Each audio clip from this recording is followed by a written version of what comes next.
अच्छा, ये बताओ, बाकी आप लोगों का एग्जाम कैसा रहा?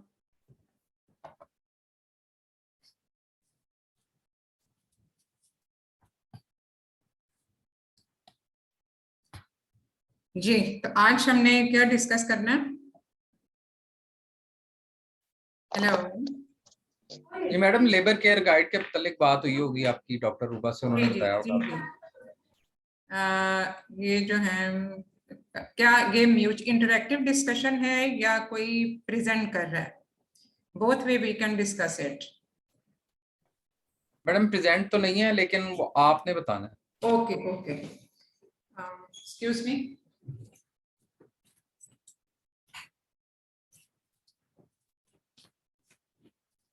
ये लगा है सर।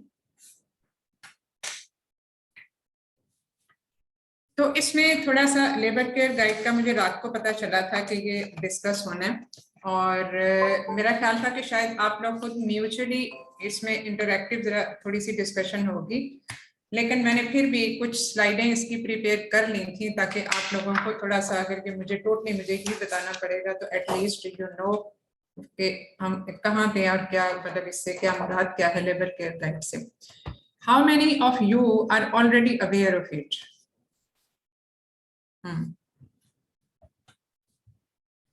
जी, जो हमारे ऑडियंस हैं उनमें से कितने हैं जो थोड़ा सा अवेयरनेस जिनको है? हाँ, फुल करने जरा, फुल स्क्रीन।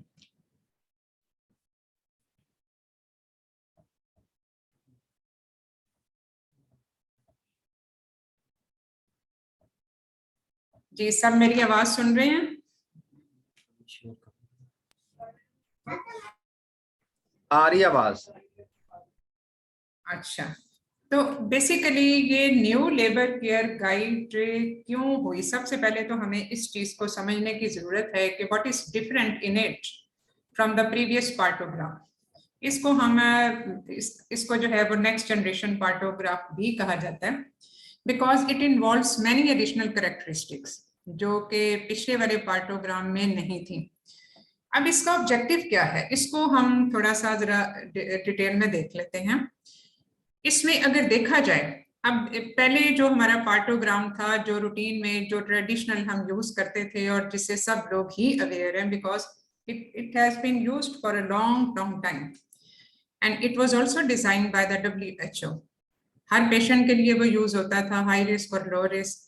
और इसमें जो एक्चुअली जो ऑब्जेक्टिव था पिछले पार्टोग्राम का, that mainly revolved around the labour progress and to identify any arrest in the labour. यानी किसी भी स्टेज पे अगर कोई अरेस्ट ऑफ लेबर हो गया तो आपने वहां पे डिसीजन लेना है, और उस पर एक अलर्ट लाइन होती थी और एक जो नॉर्मल उसका वो है एक्शन लाइन है और अलर्ट लाइन है। एक्शन लाइन पे आपने डेफिनेटली डिसीजन ले लेना होता है। अलर्ट लाइन मीन्स कि now you have to be little bit more cautious because the graph was lagging behind the due time. तो ये उसका मेन ऑब्जेक्टिव था। लेकिन अब इसमें अगर हम ओवरऑल देखें तो 30 कंपोनेंट उसके थे। अब जो नया पार्टोग्राम है जिसको हम लेबर केयर गाइड बेसिकली कहते हैं, उसमें 26 जो आइटम्स हैं वो और नए इंक्लूड किए गए हैं। तो इसमें अगर ओवरऑल हम इसके ऑब्जेक्टिव्स को देखें तो दीज आर मल्टी फोकल। इसमें मकसद सिर्फ उसकी क्लिनिकल केयर ही नहीं है, बल्कि overall to generate a positive experience of the labour. क्योंकि कभी कभी जैसे हम लोगों के पास भी पेशेंट आते हैं who have a great phobia of normal labour. वो कहते हैं हम उस नॉर्मल लेबर के प्रोसेस से नहीं गुजर सकते, जो कि पहले उनको एक्सपीरियंस हुआ होगा, या जो उनका एक बेसिकली जो पीयर रिव्यू भी होता है कि फ्रेंड से या फैमिली मेंबर से सुन लिया कि लेबर की ऐसी चीज होती है। तो वो पॉजिटिव एक्सपीरियंस जनरेट करने के लिए ये नया पार्टोग्राम में डिफरेंट चीजें डाली गई, जो कि उसके जिसका बेसिकली जो कोर ऑब्जेक्टिव है वही है। यानी इसको हम रिस्पेक्टफुल मैटरनिटी केयर कह सकते हैं। रिस्पेक्टफुल मैटरनिटी केयर, ये हर तरह की क्लिनिकल एंड नॉन क्लिनिकल इसमें इसके सेगमेंट्स हैं। So basically the objectives are, जो मेन ऑब्जेक्टिव है, जो कोर इसका ऑब्जेक्टिव है, वो है respectful labour and child birth care. इसमें सिर्फ लेबर से ही रिलेटेड नहीं है, वो तो मैटरनल फीटल हेल्थ दोनों से के इवॉल्व होता है, but also it involves the neonatal care. और इस रिस्पेक्टफुल लेबर और चाइल्ड केयर का एक बहुत इंपॉर्टेंट कंपोनेंट है emotional support from a companion of choice, यानी अपनी मर्जी, हस्बैंड भी हो सकता है, कोई और फैमिली मेंबर भी हो सकता है। हमारे कंट्री में तो जैसे family members all the time they are available, but in west where there are not so family members की अवेलेबिलिटी इतनी ज्यादा नहीं होती, only the husband is available at times even not. तो वहां पे इवन हायर किए जाते हैं कंपेनियंस, जिनको अमूमन हम डॉला भी कहते हैं, DAULA। तो वो हायर किए जाते हैं just for giving the emotional support to the patient who is in pain and agony of the child birth experience. फिर इफेक्टिव कम्युनिकेशन बाय स्टाफ, यानी इसमें ये नहीं होता, अब डेफिनेटली जब आप बहुत ज्यादा पेशेंट्स OP लेबर रूम में जब आप मैनेज कर रहे होते हो तो ये चीज बहुत इफेक्ट होती है, effective communication by the staff. So the health care staff needs to talk to the patient time to time, यानी जब भी असेसमेंट, इसको हम शेयर डिसीजन भी कहते हैं, शेयर डिसीजन वाला भी सेगमेंट इसमें शामिल होता है। तो इफेक्टिव कम्युनिकेशन बाय स्टाफ जो है वो एक उसका एक बहुत इंपॉर्टेंट कोर ऑब्जेक्टिव होता है। अब यही पॉजिटिव एक्सपीरियंस को जनरेट करने के लिए पेन रिलीफ, क्योंकि देखो लेबर में मेन चीज यही होती है कि पेन रिलीफ हो, क्योंकि लेबर की पेन बहुत सारे पेशेंट्स के लिए टॉलरेट करना, उसको बियर करना इज नेक्स्ट टू इम्पॉसिबल, उनके लिए बहुत मुश्किल होता है। और यही वो चीज है जो लाइफ टाइम अपना इंप्रेशन छोड़ जाती है उनके ऊपर, तो वो फिर एक बहुत नेगेटिव एक्सपीरियंस हो जाता है पेशेंट का। So for that purpose pain relief उसमें एक बहुत इंपॉर्टेंट चीज है, जिसमें फार्माकोलॉजिकल, नॉन फार्माकोलॉजिकल हर तरह की ये चीजें आ जाती हैं। Then regular labour monitoring, documentation of the events and audit and feedback. इसमें पिछले पार्टोग्राम में पेन रिलीफ वाली चीजें भी थी, जहाँ पे मेडिसिन वगैरह हैं सारी चीजें वो, लेकिन ये दो चीजें शामिल नहीं थी। तो regular labour monitoring was also an important component of the previous partogram, जिसकी डॉक्यूमेंटेशन भी होती थी, लेकिन उसका ऑडिट, फीडबैक, उसका प्लान बनाना क्या है वो पार्टोग्राम के ऊपर अमूमन नहीं किया जाता था। उसमें सिर्फ डिसीजन मेकिंग के लिए अलर्ट और एक्शन लाइन होती थी। Oral fluids and food intake, patient ने क्या लिया, ओरल फ्लूइड आपने अलाउ किए या ना किए, या उसको IV फ्लूइड के साथ रिप्लेस किया, ये सारी चीजें हैं जो कि उसको साथ साथ हमने देखना होता है। फिर mobility in the labour and birth position of choice. अब इसमें बर्थिंग पोजीशंस बहुत सारी होती हैं, एज यू ऑल नो, बहुत सारी होती हैं। Even in water pool birth का भी कंसेप्ट है, वेस्ट में, हमारे यहाँ तो नहीं है। तो पेशेंट ने मोबाइल कितना रहता है, that again is individualised according to the patient, क्योंकि पेशेंट को अगर एपिड्यूरल लग गया तो मोबिलिटी तो उसकी रिस्ट्रिक्ट हो जाएगी, but if not then the patient can move around, and that is always a better thing to do in the labour. फिर प्री एस्टेब्लिश्ड रेफरल प्लान्स, यानी पेशेंट को हमने कब रेफर, किस पेशेंट को रेफर करना है या नहीं करना, ये सारी चीजें हैं जो कि उसका एक ऑब्जेक्टिव है। Objective continuity of care later on, ठीक है, उसमें वो भी इसका एक ऑब्जेक्टिव होता है, जो मैंने पहले बताया था कि उसमें नियोनेटल केयर की भी चीज शामिल होती है। तो इसमें जो बेसिकली जो चीजें आ जाती हैं, जो मेन है कि आपको पता होना चाहिए कि आखिर WHO को ये जरूरत क्यों महसूस हुई कि उस प्रीवियस पार्टोग्राम से अब नया पार्टोग्राम जो है वो बने। तो इस चीज को समझना बहुत जरूरी है। अब इसमें जो आगे हम जाके देखते हैं कि इसमें जो जैसा कि मैंने पहले बताया था कि ये 2018 में इसको डिजाइन किया गया, और मकसद उसका वही था जो कि सारे मकसद हमने ऑलमोस्ट डिस्कस कर लिए कि उनके ये थे, but overall the objective was to improve the quality of essential intrapartum care. क्योंकि देखो, एक है क्वांटिटी, आपको पता है पेशेंट की प्रोग्रेस कैसे चल रही है, फीटल हार्ट कैसे है, सेक्शन की इंडिकेशन कब है या नहीं है, या इंस्ट्रूमेंटल डिलीवरी कब करनी है, that is quantity of care. But what should be the quality? Quality यही चीज है जो कि रिस्पेक्टफुल मैटरनिटी केयर में ये चीज आ जाती है।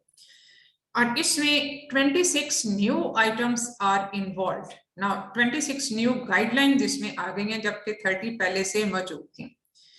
and it is basically started from the labor onset and to the immediate postnatal time period. कि postnatal time period को भी कवर करता है, सिर्फ सेकंड स्टेज पे जाके एंड अप नहीं हो जाता, जैसा कि पहले वाले पार्टोग्राम में था कि it ends with the ultimate delivery of the baby. और इसकी ब्यूटी ये है कि एनी हेल्थ केयर सेटिंग में इस्तेमाल हो सकता है, यानी वो चाहे third world country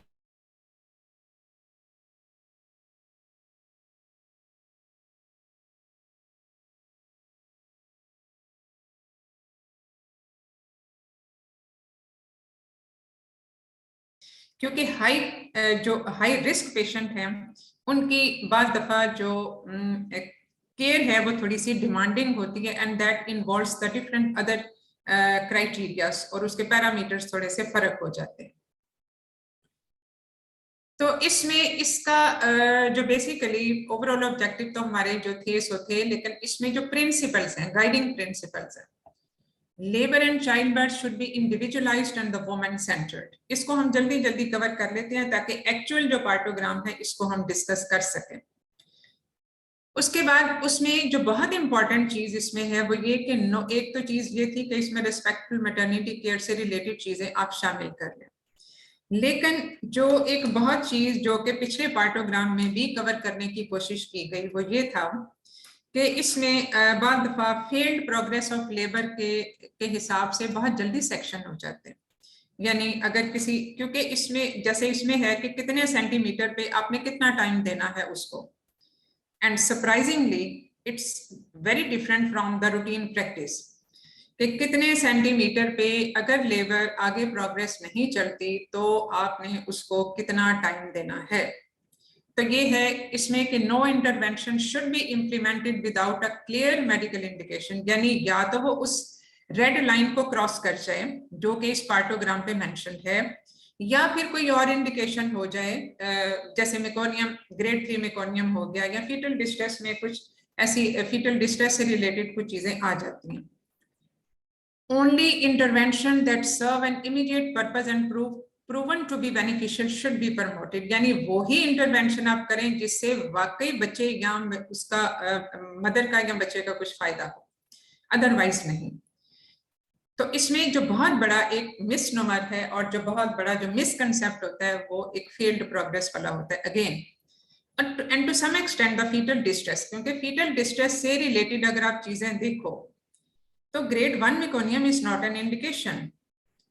non reactive मतलब एक ऐसी सीटीजी जिसपे वेरिएबल डिसेलरेशंस आ रही हैं, इट्स नॉट एन इंडिकेशन, तो उसकी इंडिकेशन ही बहुत डिफरेंट है।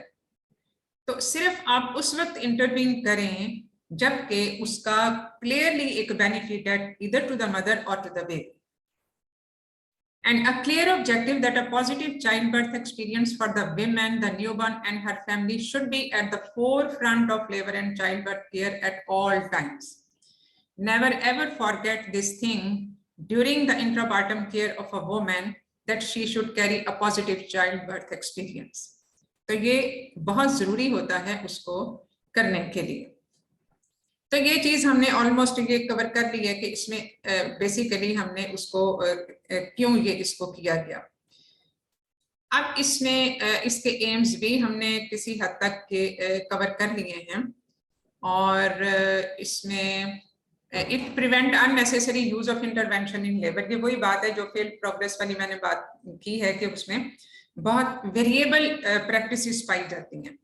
अब जैसे पिछले पार्टोग्राम पे भी अगर आप देखो तो कम से कम अलर्ट लाइन से लेके एक्शन लाइन तक 4 घंटे का टाइम पीरियड होता है वेयर यू कैन वेट, लेकिन वो एक स्टैटिक है फॉर एवरी सर्वाइकल डायलिटेशन, यानी 3 सेंटीमीटर से ऑनवर्ड वो पार्टोग्राम शुरू हुआ, उसके बाद अलर्ट और एक्शन लाइन में 4 घंटे का फर्क है।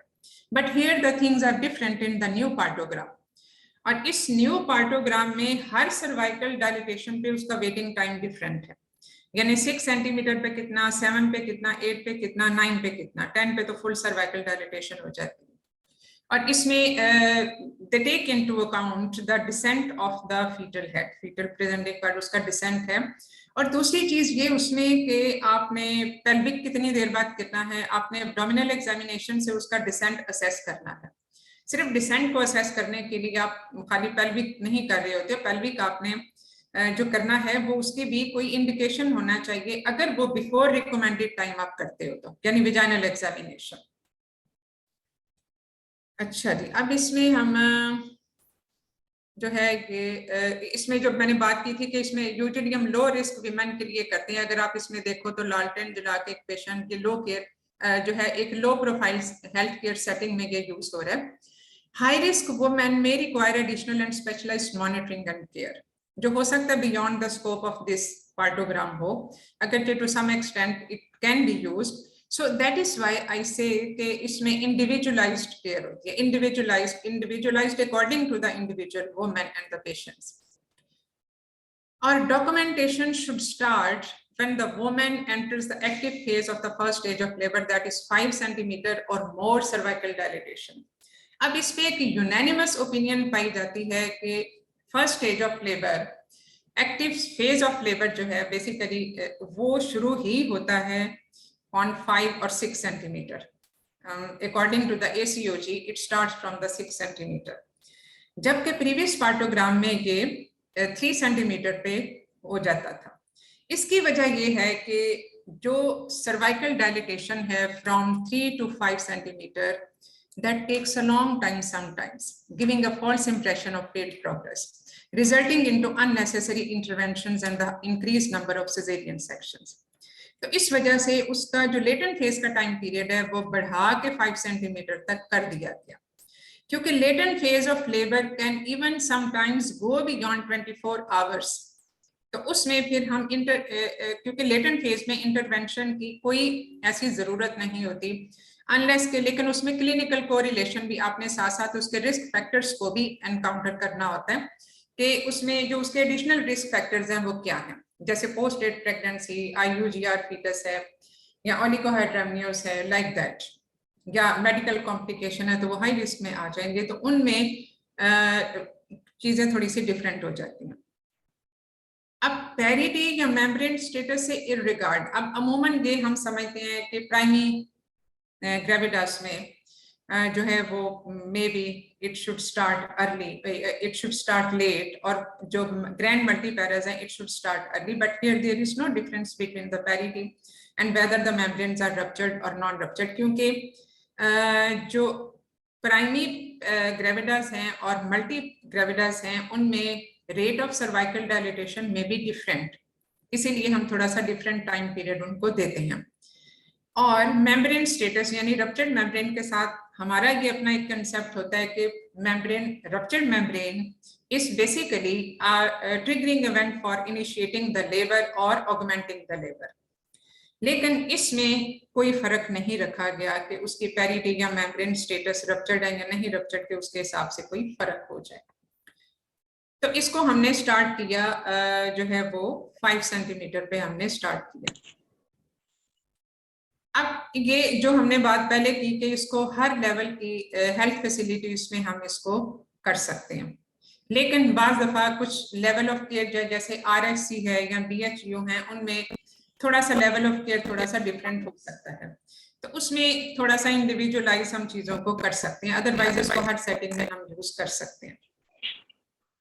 अब जो स्ट्रक्चर है बेसिकली, अब now we come to the practical point of that, basically ये जो है हमारी लेबर केयर गाइड है, इसमें एक जो मैंने अपने पास अभी लेबर रूम से ही लेके आई हूँ, ये मेरे पास जो सामने पड़ी हुई है, आई डोंट नो कि आप लोगों के पास इसका कोई प्रिंट है या नहीं है, क्योंकि अगर आप लोगों के पास प्रिंट हो तो then it is easy to understand, लेकिन इसमें अगर आप ओवरऑल देखें तो इसके 7 सेक्शंस होते हैं और ये 7 सेक्शंस में डिफरेंट इंफॉर्मेशन, यानी ये जो सबसे पहले वाला सेक्शन है उसमें जनरलाइज्ड इंफॉर्मेशन है अबाउट द पेशेंट और उसकी जो है वो रिलेटेड लेबर से रिलेटेड चीजें उसकी हैं, वो मैं आपको थोड़ा सा पढ़ के भी सुना देती हूँ कि इसमें जो मेरे पास एक लेबर केयर गाइड का वो है प्रिंट है, इसमें सेक्शन 1 में आ जाता है उसका नेम, पैरिटी है, लेबर ऑनसेट है, एक्टिव लेबर डायग्नोसिस यानी एक्टिव लेबर उसकी शुरू हुई है या नहीं हुई, फिर रप्चर्ड मेम्ब्रेन डे कब रप्चर्ड मेम्ब्रेन हुई? बाद हमारे पास पेशेंट ऐसे आते हैं जिनको जो कहते हैं 2 दिन से मेम्ब्रेन रप्चर्ड है, और फॉर 1 डे और for few hours.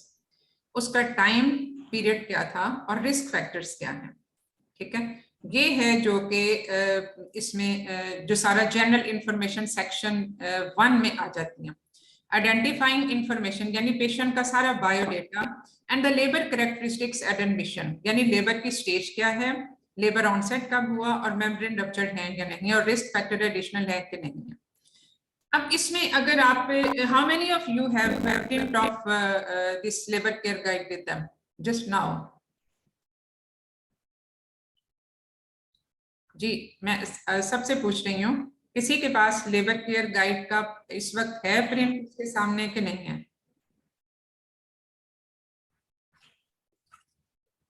Can you all hear me?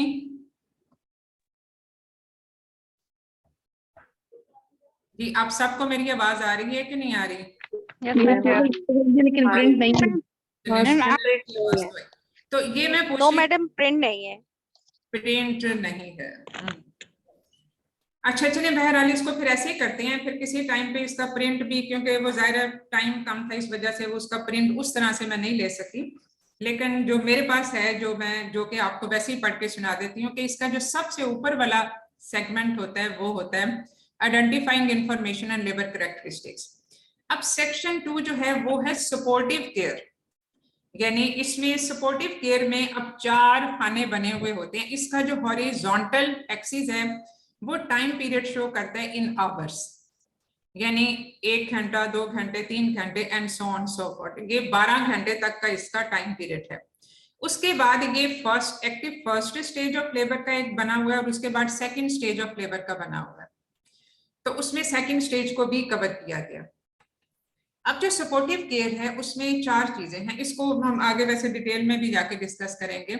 Section 3 में केयर ऑफ द बेबी है, सेक्शन 4 में केयर ऑफ द वुमेन है, सेक्शन 5 में लेबर प्रोग्रेस है, सेक्शन 6 में मेडिकेशंस है, सेक्शन 7 में शेयर डिसीजन मेकिंग है। और इनके हर सेक्शन के अंदर, जैसे मैंने अभी बताया कि इसमें जैसे सेक्शन 1 है उसके अंदर डिफरेंट चीजें जो मैंने पढ़ के आपको बताई हैं वो हैं लेबर ऑब्जर्वेशन, यानी लेबर के दौरान में जो जो चीजें आपने नोट की वो हर सेक्शन में आप डाल दोगे। अब अगर इसमें इस पार्टोग्राम को आप जरा देख लो, ये मैंने थोड़ा सा डालने की कोशिश तो की है। आई होप कि you all can see it. सबको नजर आ रहा है क्लियरली? सबको क्लियरली नजर आ रहा है? जी मैम। Yes ma'am. ये है वो सेक्शन 1 सबसे ऊपर वाला, ये सेक्शन 1 है। इसमें नेम और ये सारी चीजें आपने डाल दी, पेरिटी, लेबर ऑनसेट, और ये प्रैक्टिकल लेबर डायग्नोसिस कब हुआ, रप्चर्ड मेम्ब्रेन है, डेट, टाइम, रिस्क फैक्टर्स, वो सारा। अब ये जो है ना, ये हॉरिजॉन्टल एक्सिस है जो कि आपको सारा आवर्स दिखा रहा है। ये फर्स्ट स्टेज ऑफ लेबर है और ये आगे से सेकंड स्टेज ऑफ लेबर है।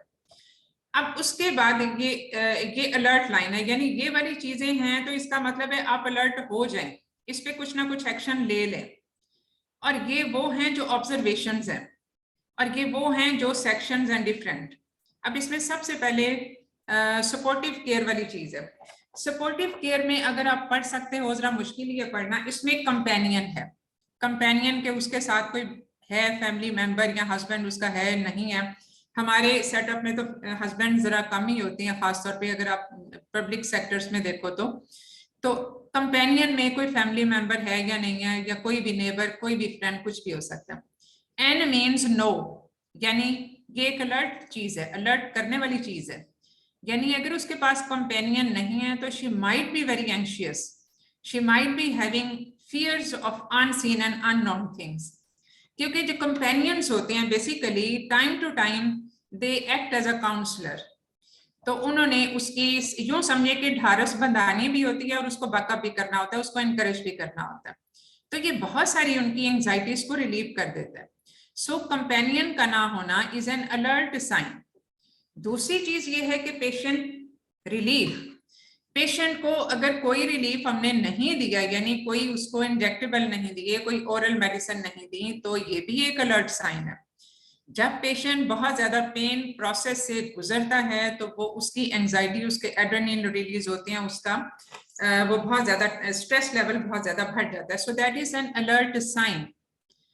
और इसमें तीन चीजें होती है। बाद दफा ये भी हो सकता है कि इसमें जो तीन चीजें जो यूज की जाती हैं वो होता है N means no, Y means yes and D means के उसने डिनाई कर दिया, कंपेनियन को रखने से उसने डिनाई कर दिया पेन रिलीफ लेने से। यानी पेशेंट कहता है कि मुझे किसी पेन रिलीफ की जरूरत नहीं, वो भी आप टाइम टू टाइम फिर असेस करते हो कि यहाँ पे 2-3 घंटे बाद उसने कहा मुझे अब पेन रिलीफ की जरूरत है, तो यहाँ पे आप यस लिख दोगे, बाकी पे आप नो नो नो नो लिखोगे। यानी जहां भी उसको पेन रिलीफ की जरूरत पड़ गई या वो इतना उसका अनबियरेबल हो गया कि उसको जरूरत पड़ गई, तो वहां पे आपने यस लिखना है। बास पेशेंट्स को तो सेकेंड स्टेज में ही पड़ जाती है, कुछ का ऐसा टॉलरेंस लेवल होता है। अच्छा, और कंपेनियन उसका जब भी अवेलेबल हो गया वहां पे आप लिख दोगे यस।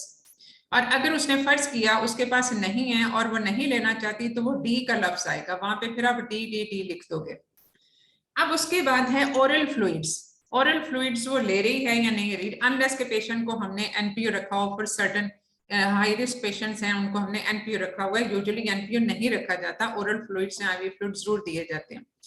तो ओरल फ्लूइड्स का ना लेना भी जो है वो एक अलर्ट, क्योंकि पेशेंट फ्लूइड इलेक्ट्रोलाइट इम्बैलेंस में चला जाता है और जाहिर एड्रेनलिन रिलीज होती है, ये सारा एंडोक्राइन सिस्टम चेंज होता है, फ्लूइड रिक्वायरमेंट चेंज हो जाती है। तो ओरल फ्लूइड्स का ना होना भी एक अलर्ट साइन है। So patient is either allowed the oral fluids और आईवी फ्लूइड्स आर गिवन। फिर है पोस्चर। पोस्चर में जो है वो ये एसपी का मतलब है सुपाइन। सुपाइन का होना, पेशेंट का सुपाइन लेटना, as you all know from your basic knowledge कि सुपाइन पोजीशन में पेशेंट का लेटे होना is an alert sign that can cause fetal bradycardia by pressure onto the aorta. Cardiac output decrease, venous return उसका decrease हो जाता है, cardiac output. तो उसमें जो है वो सुपाइन पोजीशन में होना इज एन अलर्ट साइन। अलबत्ता अब इसमें दूसरा जो है, पेशेंट अगर मोबाइल है तो उस पर आप लिखोगे MOB, मोबाइल को एब्रीविएशन जो है वो MOB लिखोगे आप। और इसी तरह से ये जो हमने पेन रिलीफ की तक बात की और फिर उसके बाद ओरल फ्लूइड में उसको नहीं हम दे रहे, लेकिन अगर वो डिनाई करती है तो D लिखोगे, अगर वो ले रही है तो आप उसमें Y लिखोगे। और पोस्टर में दो ही चीजें आएंगी, या सुपाइन है या मोबाइल है। अब इसमें अगला सेक्शन है बेबी का, ये जो है सेक्शन 3। सेक्शन 3 में बेबी से रिलेटेड कुछ इंफॉर्मेशन है, यानी ये बेसिकली CTG से के चीजें हैं और वैसे भी कुछ चीजें हैं। इसमें सबसे पहला थोड़ा सा क्लियर नहीं है, इसलिए मैं आपको खुद ही बता देती हूँ। इसमें base line foetal heart rate है। Base line foetal heart rate अगर 110 से नीचे है या 160 से ऊपर है, that is an alert line. ये अलर्ट लाइन है, अगर वो 110 से नीचे है तो 160 से, not for a moment but if it persist, यानी अगर परसिस्ट करता है for more than 10 minutes then it is significant. तो फीटल हार्ट रेट का जो बेस लाइन, उसका जो फीटल हार्ट रेट है वो इतना होना, लेस देन 110 और मोर देन 160, एक अलर्ट लाइन है। दूसरी चीज है फीटल हार्ट रेट डिसेलरेशंस। डिसेलरेशंस में है L मीन्स लेट। लेट का मतलब ये है, late deceleration are always indicative of hypoxia. इसमें वेरिएबल नहीं है, इसमें अर्ली डिसेलरेशन और इसमें टाइप 2 या लेट डिसेलरेशन एक ही चीज होती है। टाइप 1 या वेरिएबल डिसेलरेशन इसमें कहीं नहीं आती, तो उस वजह से भी इंटरवीन करना इज नॉट जस्टिफाइड। उसके बाद तीसरी चीज है मेकोनियम। ये अगर आप एमनियोटिक फ्लूइड जो है वो, इसको मैं जरा कर्सर से बताते हैं, हाँ ये एमनियोटिक फ्लूइड है। एमनियोटिक फ्लूइड में बहुत बारीक बारीक सा लिखा हुआ है, इसलिए मैं आपको जरा थोड़ा सा हेल्प आउट कर रही हूँ। एमनियोटिक फ्लूइड में मेकोनियम 3+ और ब्लीडिंग, B फॉर ब्लीडिंग, यानी अगर तो उसमें ब्लड मिक्स्ड है लाइकर या उसमें मेकोनियम 3+ है, यानी 2+ तक को उन्होंने अलर्ट लाइन नहीं कहा हुआ, तो हम यहाँ बाद दफा सेक्शन कर रहे होते हैं फॉर इवन ग्रेड 1 मेकोनियम भी। तो ग्रेड 1 मेकोनियम पे तो बिल्कुल इंडिकेटिव नहीं है, तो इसलिए जो है ये मेकोनियम एमनियोटिक फ्लूइड का कलर मेकोनियम स्टेट हो जाए। किसी का मेरा ख्याल म्यूट होने वाला है या फिर ब्लड मिक्स्ड हो तो ये अलर्ट लाइन होगी। ठीक है, अब फीटल प्रेजेंटेशन है। फीटल प्रेजेंटेशन में पी और पी का लफ्ज है, यानी P means posterior, any position in the posterior direction, यानी ऑक्सीपिटो पोस्टीरियर पोजीशन, राइट हो या लेफ्ट हो, लेफ्ट ऑक्सीपिटो पोस्टीरियर है या राइट ऑक्सीपिटो पोस्टीरियर है, या ऑक्सीपिटो ट्रांसवर्स पोजीशन, ये पी और टी है, पोस्टीरियर पोजीशन या transverse position. Anterior position alert line नहीं है। तो ये वो हैं जो बेबी से रिलेटेड पैरामीटर्स है। कैपेट 3+, 1+ या 2+, इसमें कोई अलर्ट वाली चीज करने वाली चीज नहीं है। मोल्डिंग 3+, तो कैपेट 3+ और मोल्डिंग 3+, और ये वाली ये आप ये देख लें कि इंटरवेंशन का कितना स्ट्रॉन्ग जो है वो रिकमेंडेशन है, यानी किस तरह के पैरामीटर्स हैं जिन पे आप इंटरवीन कर सकते हो, जो कि आपको अलर्ट, ये अलर्ट लाइन वाली चीज है कि इन सब चीजों पे आप अलर्ट हो जाए। Then comes the women herself. अब वुमेन जो है वो उसमें उसके बेसिकली वाइटल्स ही होते हैं, वुमेन से जो रिलेटेड है ये वाली चीज है।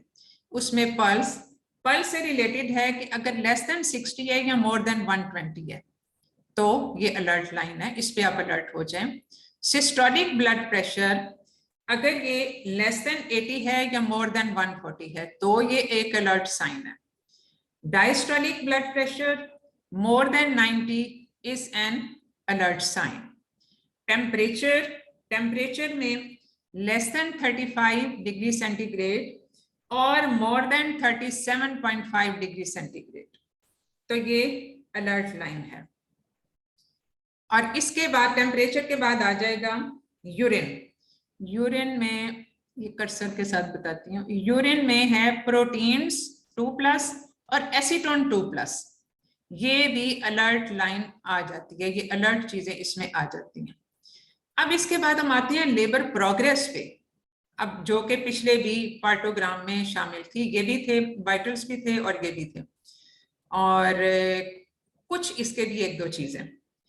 तो अब जो इसमें सर्वाइकल डायलिटेशन है, अब इसमें ये देखें, ये बड़ी इंपॉर्टेंट चीज है टू अंडरस्टैंड कि इसमें सर्वाइकल डायलिटेशन 10 पे कोई अलर्ट नहीं है, वो तो already patient is prepare to be deliver. 9 centimetre है और उस पे अगर 9 सेंटीमीटर पे ये मोर देन 2 आवर्स रह गई तो ये अलर्ट साइन है। 8 सेंटीमीटर पे मोर देन 2.5 आवर्स रह गई तो ये अलर्ट साइन है, यानी इंटरवीन कर लें।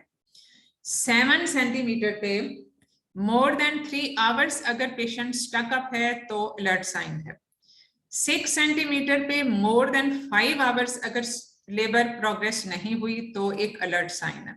So you can imagine 6 centimetre के बाद हम अमूमन एक्सपेक्ट कर रहे होते हैं कि अब 1-2 घंटे में पेशेंट डिलीवर हो जाएगा, खासतौर पे जो मल्टीपैरास होती हैं, but here the things are totally different. और जब आप इसको in true spirit and in with complete honesty जब आप इसको प्रैक्टिस करते हो तो बिलीव मी सेक्शन का रेट बहुत ही कम रह जाता है, but taking care of all other individual patient के पैरामीटर्स को देखते हुए। तो ये जो मैं बात कर रही थी कि उसमें पिछले वाले पार्टोग्राम में ये चीजें जो हैं वो इतनी तफसील से नहीं थी। हर सर्वाइकल डायलिटेशन पे उसका वेटिंग टाइम डिफरेंट है, 2 आवर्स 9 पे, 8 सेंटीमीटर पे 2.5 आवर्स, 7 पे मोर देन 3 आवर्स, 6 पे मोर देन 5 आवर्स और 5 सेंटीमीटर पे more than 6 hours. Who can wait for 6 hours at 5 centimetre? और इंटरवेंशन ये नहीं कि आप डिलीवर कर दें, इंटरवेंशन का मतलब ये है कि आपने फिर उस सिचुएशन को एनालाइज किया कि ये डिले क्यों है, क्योंकि ये डिले का तो मतलब है कि there is something wrong either with the power, passage और passenger. So you have to assess that, क्योंकि जो आपने जो पावर्स हैं वो आपने कॉन्ट्रैक्शंस के साथ आपने असेस कर ली, कॉन्ट्रैक्शंस कितनी आ रही हैं, क्योंकि कॉन्ट्रैक्शन में सबसे पहली चीज हमने जरा छोड़ दी कि कॉन्ट्रैक्शन अगर लेस देन 2 in 10 minutes है या मोर देन 5 है तो वो भी एक अलर्ट लाइन है। और सेकेंडली ड्यूरेशन ऑफ कॉन्ट्रैक्शन अगर लेस देन 20 सेकेंड है या मोर देन 60 सेकेंड है तो एक अलर्ट लाइन है। अब इस पे हम सेक्शन तो नहीं करने बैठ जाते, लेस देन 20 की ड्यूरेशन है या लेस देन 2 है तो इस पे डेफिनेटली ऑगमेंटेशन बनती है, क्योंकि इसमें पावर का मसला है। और अगर इसमें फर्ज किया ये टैकीसिस्टली है, यानी जो इसको हम कहते हैं कि बहुत ज्यादा जो कॉन्ट्रैक्शन बार बार आ रही है और लंबी ड्यूरेशन की आ रही है, वहां पे आप अगर सिंटोसिनॉन ऑलरेडी जा रही हो तो आप बंद करते हैं। अव्वल तो सिंटोसिनॉन की भी एक इंटरवेंशन पैरामीटर है, वो तो आपने अभी तक शुरू नहीं की हुई होगी, but then to identify the reason कि इसमें टैकीसिस्टली क्यों है, और उसमें बाद दफा आप ब्रीफ सा उसमें जो है वो आप दे देते हो agents to decrease the number of contractions and the frequency and intensity of contraction. तो जहां पे ये कॉन्ट्रैक्शंस का ये प्रोग्रेस का डिले आ गया, वहां पे आपने पावर पैसेज पैसेंजर को आइडेंटिफाई करना कि उनमें मसला क्या है, क्योंकि जो मसला होगा आपने मैनेजमेंट तो उसके हिसाब से करनी है। अगर मसला फर्ज किया इसमें आ जाता है पावर्स का, तो definitely intervention will be by starting augmentation by Syntocinon accordingly. तो ये इंटरवेंशन की वो भी एक टाइप है। अब जो डिसेंट है, डिसेंट में एक चीज ये है जो केफेलिक प्रेजेंटेशन में जो डिसेंट हम वर्टेक्स का वो कहते हैं, और उसमें 5 से लेके 0 तक है।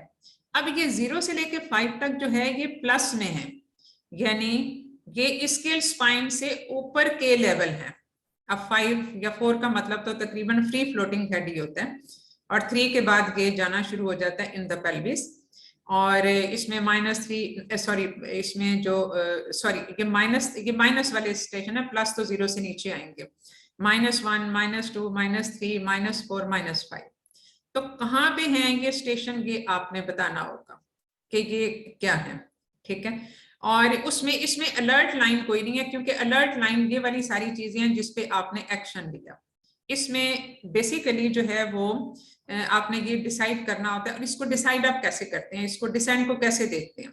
एब्डोमिनल एग्जामिनेशन प्रेफरेबली प्राइमरीली, क्योंकि एब्डोमिनल एग्जामिनेशन पे आपको काफी हद तक चीजें उसका स्टेशन पता चल जाता है। तो और ये आपने एब्डोमिनल एग्जामिनेशन भी करना है आफ्टर एवरी 4 आवर।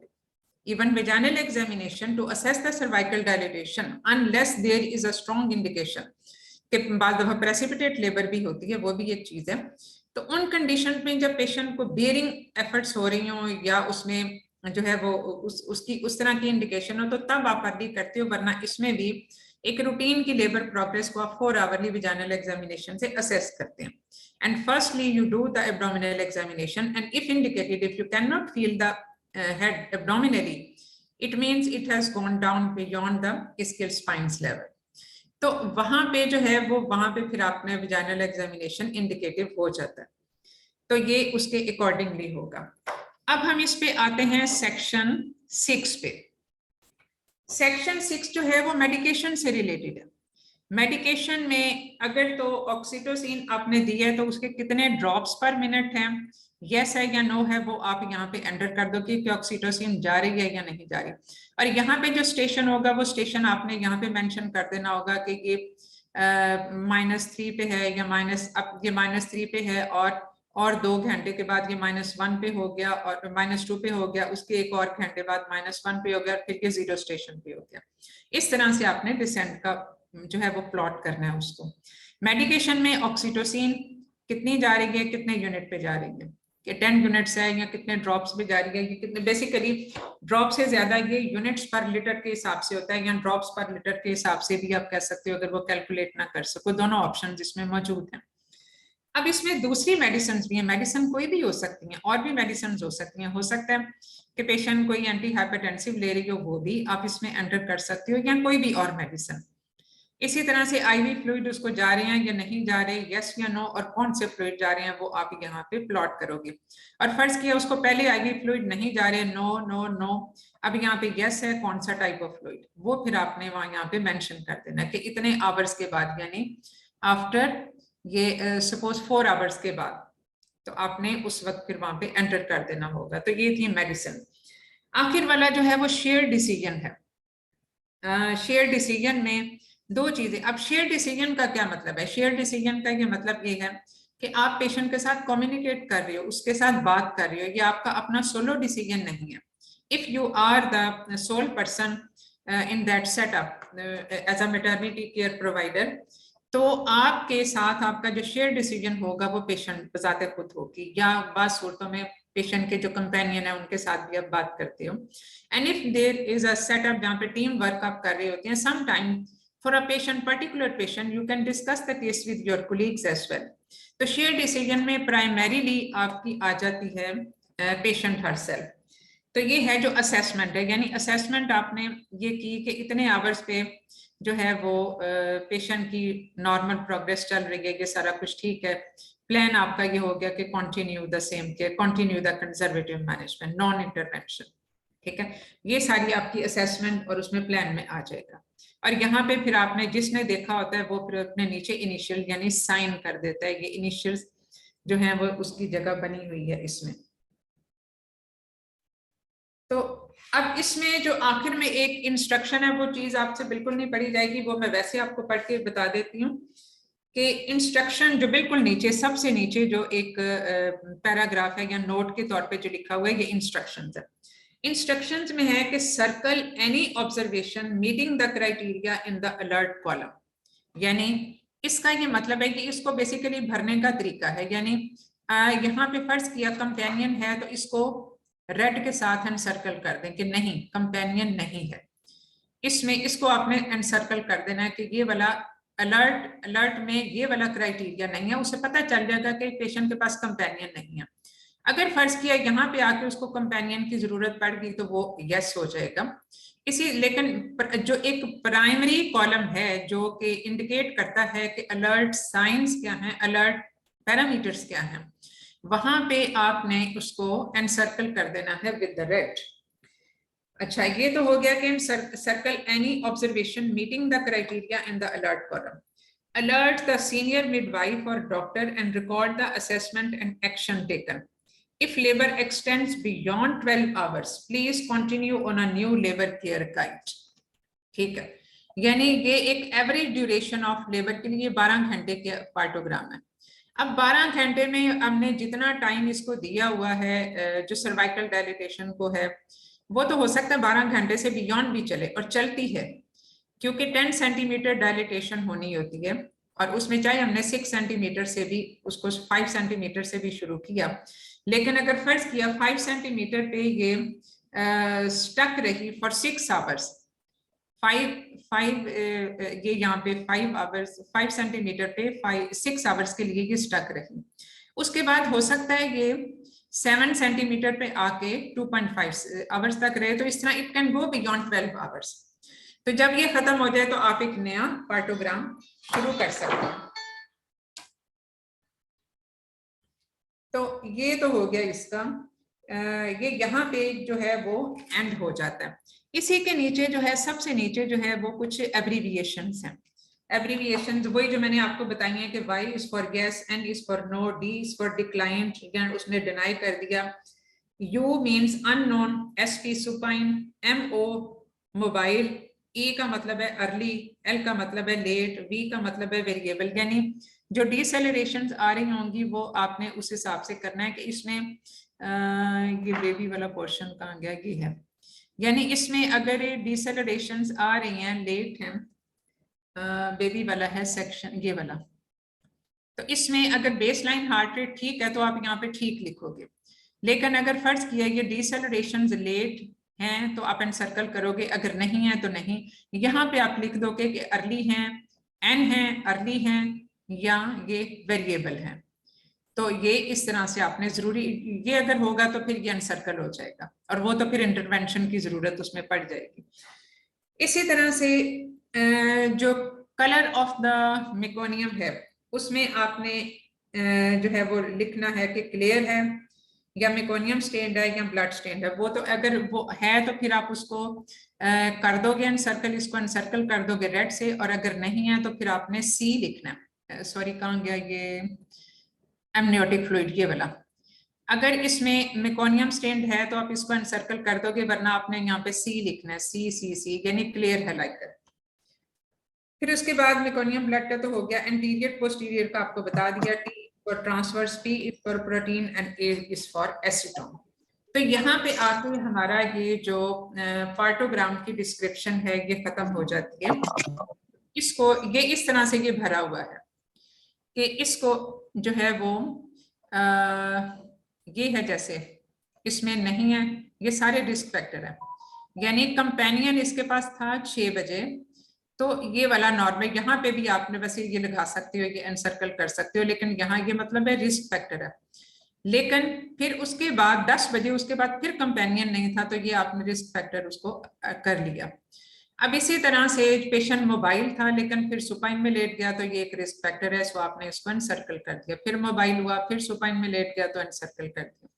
तो इसी तरह से ये सेकंड स्टेज पे भी आप ये इसको करते हो। इसी तरह से फीटल पोजीशन पोस्टीरियर थी, फिर ट्रांसवर्स हो गई, फिर एंटीरियर हो गई। तो पोस्टीरियर ट्रांसफर चूंकि रिस्क फैक्टर है तो आपने इनको एनसर्कल कर दिया। और कैपेट जो है इसका मतलब है नहीं है, 0 का मतलब है नहीं है। यानी कैपेट जरूरी नहीं कि 1+ भी हो या मोल्डिंग 1+ भी हो, वो हो सकता है बिल्कुल ना हो, तो वो 0 के तौर पे मार्क होगा। इसी तरह से ये +1 +2 भी रिस्क फैक्टर नहीं है। इसी तरह से आपने उसके वाइटल्स मॉनिटर करना शुरू कर दिए, और ये 4 आवरली आप मॉनिटर करते हो इसके वाइटल्स, क्योंकि ये देखो आपने जो बेबी की पोजीशन देखी ये भी 4 आवरली देखी है।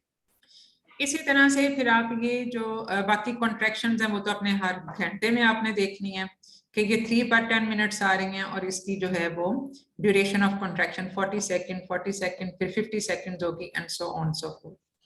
सर्वाइकल डायलिटेशन में ये वाली चीज है, ठीक है। पहले ये थी, ये तो खैर कंप्लीट हो गया ये, फिर उसके बाद शुरू में ये थी, और उसके बाद फिर ये हुआ। यानी ये 5 सेंटीमीटर उस वक्त थी, फिर ये 8 सेंटीमीटर हो गई आफ्टर 4 आवर्स, और उसके 4 आवर्स के बाद फुली डायलेटेड।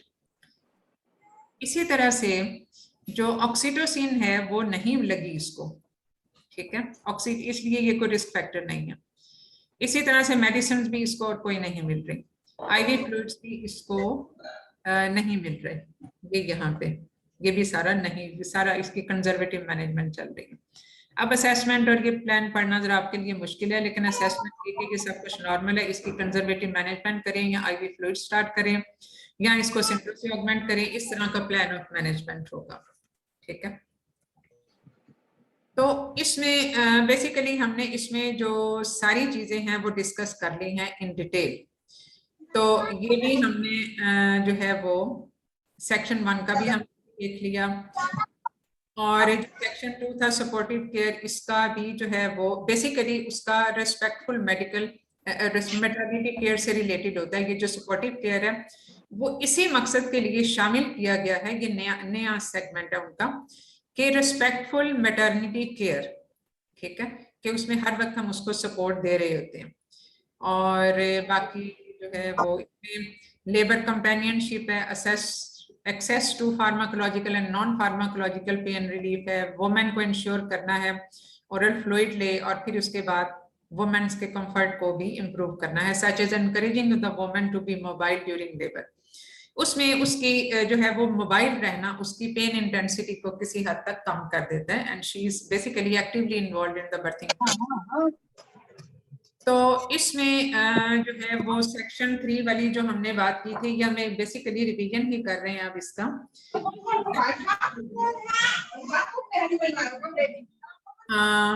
अपना जरा माइक प्लीज जरा ऑफ कर।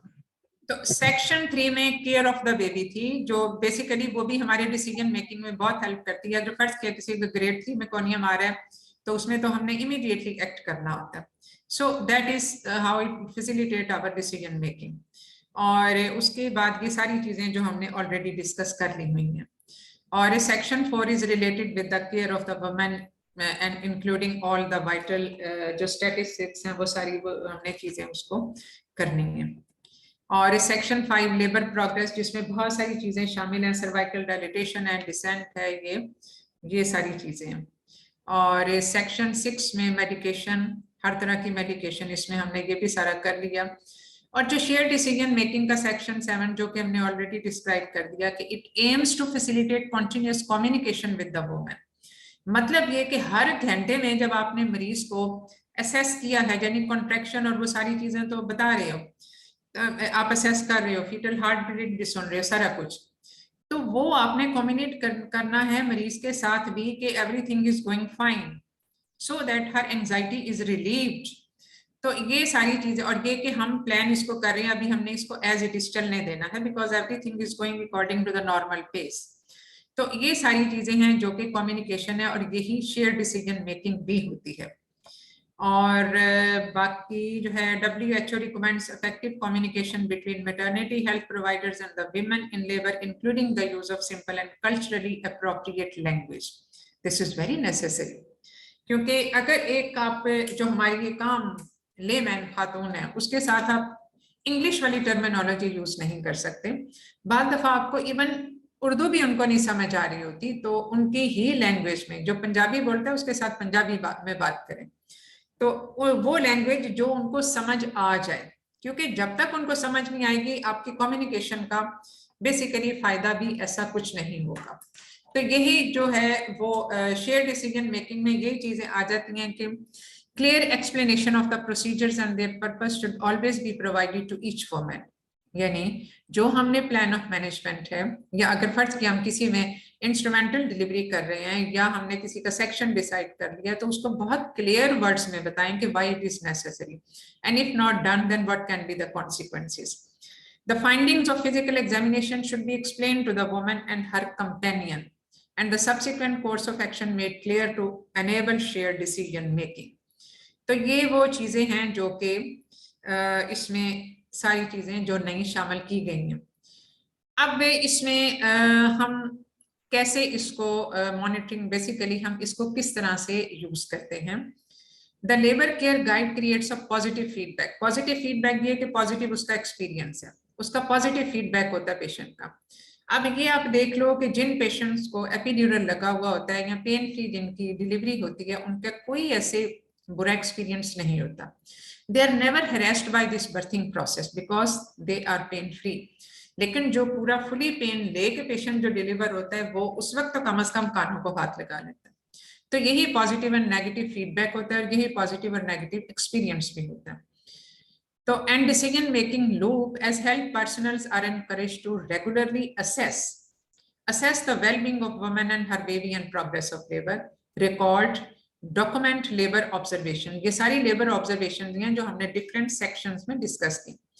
Check reference threshold, compare labor observation with reference values in the alert column। alert column वो है जो कि आपके लिए आपने उस वक्त ज्यादा cautious हो जाना, उस पे आपने कोई ना कोई intervention करनी होती है, like syntocinon augmentation। Plan, decide whether and what interventions are required in consultation with the woman and document accordingly। तो ये सारी चीजें हैं जो कि आपने इसके साथ है वो करनी होती हैं। अब by recording and reviewing their observations against these references, health personnel are encouraged to think critically, avoid unnecessary intervention and act on warning signs।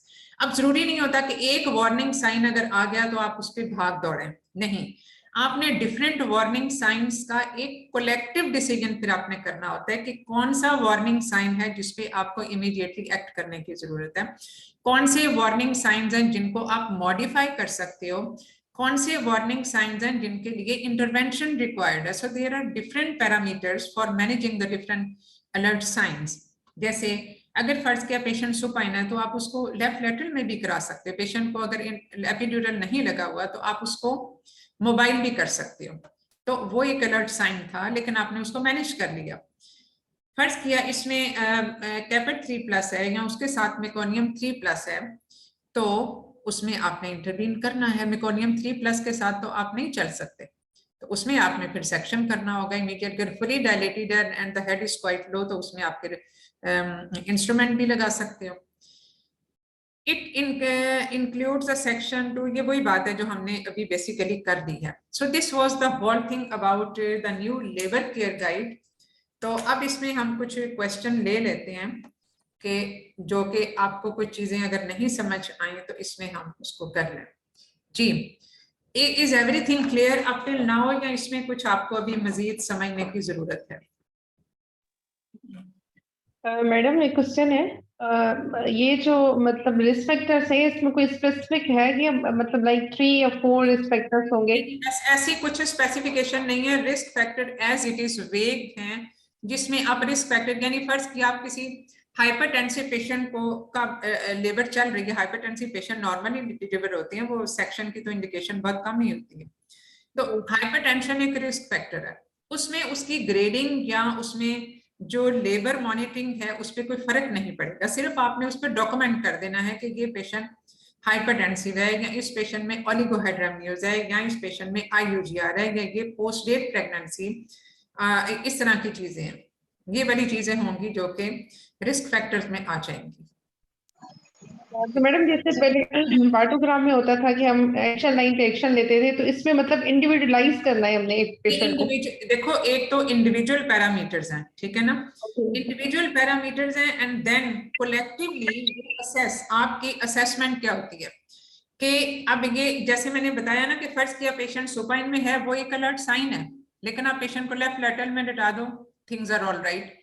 या पेशेंट, क्योंकि देखो सुपाइन में तो नहीं आप लिटाते ना लिविंग पेशेंट को, इवन आम प्रेग्नेंट पेशेंट को भी नहीं आप लिटाते, तो उसमें उसका थोड़ा सा लेफ्ट लैटरल या लैटरल टिल्ट भी आप दे सकते हो, जो कि वेज आप रख सकते हो उसमें, क्योंकि मेन ऑब्जेक्टिव ये होता है कि थोड़ा सा left lateral tilt up to 30 degree होना चाहिए। हाँ, तो अगर पेशेंट फर्स्ट के साइड पे नहीं लेट सकती तो कम से कम उतना टिल्ट तो आप दे ही सकते हैं, सो दैट इज मैनेजेबल। जो बाकी सर्वाइकल डायलिटेशन से रिलेटेड चीजें हैं वो फिर डिपेंड करेगा कि what thing is the reason, power में मसला है, पैसेज में मसला है, या पैसेंजर में मसला है। तो अगर तो इसमें फर्ज किया डिले है और उसके साथ ही कैपर 3+ भी बन रहा है, तो definitely there must be some reason in the passage और पैसेंजर। लेकिन अगर कॉन्ट्रैक्शंस इनएडिक्वेट आ रही हैं तो that is manageable by augmentation. तो ये बेसिकली आपकी असेसमेंट और प्लान है जो सबसे नीचे वाले कॉलम में है, क्योंकि ये चीज फिर आपने कलेक्टिवली डिस्कस करनी है, कलेक्टिवली आपने असेसमेंट के बाद डिसाइड करनी है कि आप इस पेशेंट का प्लान ऑफ मैनेजमेंट क्या होना चाहिए। जिस प्लान में आपने ये डिसाइड किया था कि 2 घंटे गुजर के कॉन्ट्रैक्शन इसको आ रही हैं 2/10 की, तो it needs to be augmented. Patient 6 centimetre dilatation cervical dilatation है, तो उसमें अगर ये नहीं हो रहा तो इसमें हम सिंट्रोसिनोन के साथ ऑगमेंटेशन करें, ठीक है ना। तो ये चीज है जो कि फिर इसमें मैनेजेबल होगी, ठीक है। Thank you madam, thank you. Any other question? Ma'am एक क्वेश्चन ये है कि इसमें जो डिफरेंसेस हैं पुराने पार्टोग्राम से, उसमें तो सर्वाइकल डायलेटेशन का डिफरेंस है, इसके अलावा और कितने डिफरेंसेस हैं? तकरीबन इसमें 30 चीजें वो हैं जो कि आप कलेक्टिवली इस तरह से याद रख लो। देखो, जैसे सपोर्टिव केयर इसमें उसमें शामिल नहीं थी, असेसमेंट और प्लान यानी शेयर डिसीजन वाली चीजें शामिल नहीं थी। इसी तरह से जो बेबी से रिलेटेड हैं उसमें उसका मेकोनियम है या नहीं है, उसका हार्ट रेट मसला है या नहीं है, उसका डिसेंट कहाँ पे है, फीटल जो वर्टेक्स स्टेशन है वो क्या है, ये चीजें थी जो बस मेंशन थी, यानी उनमें एडिशन किया गया डिफरेंट सेगमेंट्स में। अब सर्वाइकल वाइटल पैरामीटर पहले भी थे, और जो फीमेल जो पेशेंट के अपने वाइटल साइन है उसमें सर्वाइकल डायलिटेशन की ये सब डिवीजन नहीं थी कि इतने सेंटीमीटर पे आप इतने घंटे इंतजार कर सकते हो। उसमें तो ये है कि 4 घंटे अगर नहीं हुई, डायलिटेशन नहीं हुई, तो that is an action line, alert line, और जो और अलर्ट लाइन है और उसके बाद एक्शन लाइन है, ठीक है। तो ये शायद 26 चीजें ऐसी हैं जो कि इसमें नहीं ऐड हुई हैं, और 30 चीजें वो हैं जो पहले की हैं, ठीक जी है। मैडम, लेकिन थैंक इसमें यू। ज्यादातर जो चीजें शामिल हैं वो है related with the supportive care, यानी जो रेस्पेक्टफुल मैटरनिटी केयर है उससे रिलेटेड, कंपेनियन है या नहीं है, पेन रिलीफ, उसका पेन रिलीफ तो किसी हद तक मेडिसिन में उसमें भी पिछले में भी था, मतलब इसमें चीजें थी लेकिन जरा डिफरेंट पैटर्न से थी। अब इनको डिवाइड कर दिया हुआ है डिफरेंट सेक्शंस में, तो उसमें जैसे जो पेशेंट का प्रोफाइल है वो तो उसमें भी था, और मेडिसिन उसमें भी थी, वाइटल साइन उसमें भी थे, सर्वाइकल डायलिटेशन का एक ग्राफ बनता था, प्लॉट बनता था, फीटल हेड डिसेंट का एक ग्राफ बनता था। तो अब इसमें जो है वो बेसिकली वो सारी चीजें अब डिफरेंट सेक्शंस में आ गई, ठीक है। अगर मैं आपको पिछला जो पार्टोग्राम भी मैंने अपने पास रखा हुआ था, अगर उसमें मैं ये देखूं तो सबसे पहले जो है वो फीटल हार्ट रेट था। फीटल हार्ट रेट कितना है, बस जस्ट खाने बने हुए हैं कि ये 160 है, 180 है या क्या है, इसमें कुछ और नहीं है। फिर लेबर जो लाइकर या जो लाइकर की है जो कलर है या वो मोल्डिंग है, वो सारा कुछ उसमें था। फिर उसके बाद सर्वाइकल डायलेटेशन थी। फिर उसके बाद कॉन्ट्रैक्शन कितनी आ रही हैं, ऑक्सीटोसिन आपने दी या ना दी वो थी। फिर ड्रग्स कोई और एडिशनल है या आईवी फ्लूइड्स हैं या वो। फिर उसके अलावा बाकी वाइटल साइन थे। बस इसके अलावा और कुछ चीजें इसमें शामिल नहीं थी। ठीक है, तो ये है जो इस तरीके से ये डिफरेंट है फ्रॉम द प्रीवियस पार्ट। जी, एनी अदर क्वेश्चन? मैडम एक दफा डिसेंट का बता देंगे, डिसेंट हम लोग पर एब्डोमिनली करेंगे या पर वजाइनली ही करेंगे? इसमें बेसिकली जो डिसेंट के लिए प्राइमरीली एंड प्रेफरेबली, जैसा कि मैंने पहले भी बताया था, इस बाय एब्डोमिनल पल्पेशन जो 4 आवर करते हैं इन अ नॉर्मली गोइंग लेबर, या जिसमें इवन डिले भी आ गया, तो उसमें आपने, क्योंकि देखो if you are expert enough to detect the fetal head position by abdominal palpation, तो you can very well assess कि अब ये वर्टेक्स जो है वो 2/5 पैल्पेबल है, 3/5 पैल्पेबल है, 4/5 पैल्पेबल है, तो what it could be the appropriate station. ठीक है, 2/5 या 1/5 मींस एट 0 स्टेशन। ठीक है, उसके अलावा 1 सेंटीमीटर आप ऊपर जाते जाओ। तो ये है जिससे आपको असेसमेंट किसी हद तक हो जाए, because doing multiple vaginal examination is not recommended. उसमें बहुत सारी चीजें, पेशेंट का डिस्कम्फर्ट तो होता ही होता है, आप उसमें जो विजाइनल इन्फेक्शंस को वो ये इसमें जो है इन्फेक्शंस को भी आप इसमें जो कर सकते हो, इसमें ज्यादा इंट्रोड्यूस हो सकता है इन्फेक्शन, वो भी चीज है। इसलिए विजाइनल एग्जामिनेशन, क्योंकि सर्वाइकल डायलेटेशन तो आपने विजाइनल एग्जामिनेशन से ही देखनी है, फीटल हेड डिसेंट तो आप एब्डोमिनल एग्जामिनेशन से भी देख सकते हो। तो उसके लिए फिर आप 4 आवरली विजाइनल एग्जामिनेशन करते हो अनलेस इंडिकेटेड अदरवाइज। जैसे किसी में प्रेसिपिटेट लेबर हो गई, अब बाज दफा पेशेंट जब स्टूल पास करना शुरू हो जाता है, it means the head is quite low and this fully dilated cervix, तो सिर्फ उसी का पास, स्टूल का पास करना ही आपको ये एक इंडिकेटिव होगा कि patient has cervix has been fully dilated and the head is quite low in the pelvis. +2 पे +3 पे बेसिकली होता है, तभी वो रेक्टम के ऊपर प्रेशर डाल रहा होता है। तो उस वक्त आप जरूर करो, प्रेसिपिटेट लेबर तो है ना, एक एक्चुअल रियलिटी है, तो उन केसेस में फिर आप इसको जल्दी कर लेते। जी ठीक है, बस मेरा ख्याल है कि सारा कुछ अब क्लियर हो गया होगा अब तक सो फार, तो इसको फिर हम एंड करें यहाँ पे। और कोई क्वेश्चन तो नहीं रह गया किसी का? नहीं मैडम, थैंक यू, बहुत अच्छी क्लास थी madam. Thank you so much madam. Madam बहुत अच्छी थी, thank you. Thank you ma'am. Okay, अल्लाह हाफिज। अल्लाह हाफिज। Thank you ma'am. जी।